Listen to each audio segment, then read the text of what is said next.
আমরা ইসলামী ব্যাংকের আরেকজনকে পেয়েছি ইসলামী ব্যাংক সম্পর্কে জানার জন্য। আমরা ওনার কাছ থেকে জানবো এই গত কয়েকদিনের এই আন্দোলনের অভিজ্ঞতা সম্পর্কে। জি, ধন্যবাদ গণমাধ্যম এবং সাংবাদিক বন্ধুগণ।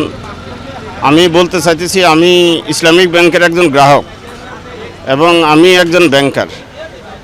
আমি বলতে চাচ্ছি যে এই গত ফেসিবাদ সরকারের আমলে ব্যাংকে যে অরাজকতা সৃষ্টি হয়েছে, পুনরাবৃত্তি যাতে এই ইসলামী ব্যাংক এবং বিভিন্ন ব্যাংকের বাণিজ্যিক ব্যাংক এবং রাষ্ট্রায়ত্ত কেন্দ্রীয় বাণিজ্যিক ব্যাংক এবং রাষ্ট্রায়ত্ত ব্যাংকগুলোতে যাতে এই অরাজকতা সৃষ্টি না হয়।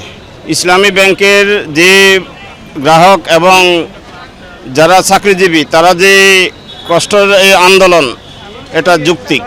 আমি মনে করি এটা যৌক্তিক। সরকার এই বিপক্ষে মাননীয় অর্থমন্ত্রী এবং অর্থ সচিব ওনারা যাতে কঠোর পদক্ষেপ নেয়, সময় থাকতে পদক্ষেপ নেয়। সময় যদি আসি যায়, বন্যা আসি গেলে বন্যা মোকাবিলা করার জন্য দরকার, বন্যা হয়ে গেলে সময় নষ্ট করার দরকার হবে না। আমি মনে করি সাংবাদিক বাইরে ক্লান্ত পরিশ্রম করে আমাদের যে গ্রাহকবিন্দুর যে অধিকার এবং গ্রাহকবিন্দুর যে কথাবার্তা শুনছে, তার জন্য আমি সাংবাদিক ভাইকে আমার অন্তঃস্থল থেকে ধন্যবাদ জানাই।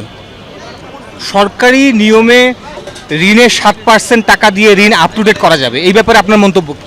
না, ঋণ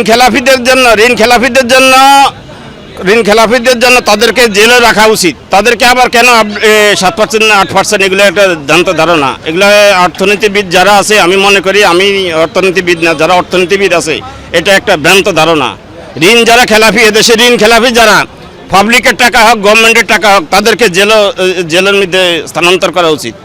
10 টাকার কলা চুরি করলে জেল হয়, কিন্তু এই যে কোটি কোটি টাকা খাইতেছে, কোটি কোটি টাকা নিচ্ছে, কাজ ছত্রছায়া, এগুলা কাজ ছত্রছায়া। স্বাধীনের পরে কারা ব্যাংক ডাকাতি করছে, ব্যাংক চুরি করছে, কারা ব্যাংকের টাকা পাবলিকের আমানত নিচ্ছে, পাবলিক আমানতের জন্য ব্যাংকের টাকা রাখি ঘুরব।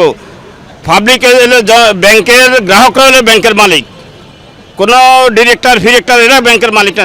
সাধারণ গ্রাহকরা হলো ব্যাংকের মালিক, কোনো এমডি ব্যাংকের মালিক না, কোনো ডিএমডি ব্যাংকের মালিক না। ব্যাংকের মালিক হচ্ছে গ্রাহকরা, ব্যাংকের মালিক। গ্রাহকরা যেটা সিদ্ধান্ত নেবে, আমি মনে করি সেটা আমাদের দেশের সরকার করা উচিত। সরকারের কঠোর পদক্ষেপ নেয়। অর্থনীতি, একটা দেশের অকাজা করতে হলে তার অর্থনীতি ভঙ্গু করে দিলে এই দেশ অকাজা হয়।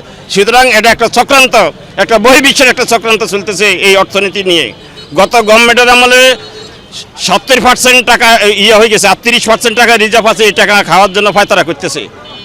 আমি মনে করি, আমি একজন সাধারণ গ্রাহক এবং সাধারণ পাবলিক হইয়া, সাধারণ মানুষ হইয়া আমি বলতে চাচ্ছি, এটা কঠোর পদক্ষেপ নেওয়া উচিত। এই সরকারের কঠোর পদক্ষেপ নেওয়া উচিত। এই যে ব্যাংক খাতে বিভিন্ন মহলের, বিভিন্ন বাইরের এই বেসরকারি ব্যাংকের প্রতি তাদের একটা চোখ। কেন বেসরকারি ব্যাংকে রিজার্ভ টাকা আছে, এই টাকা খাওয়ার জন্য বিভিন্ন দরে ফায়তারা করতেছে। এটা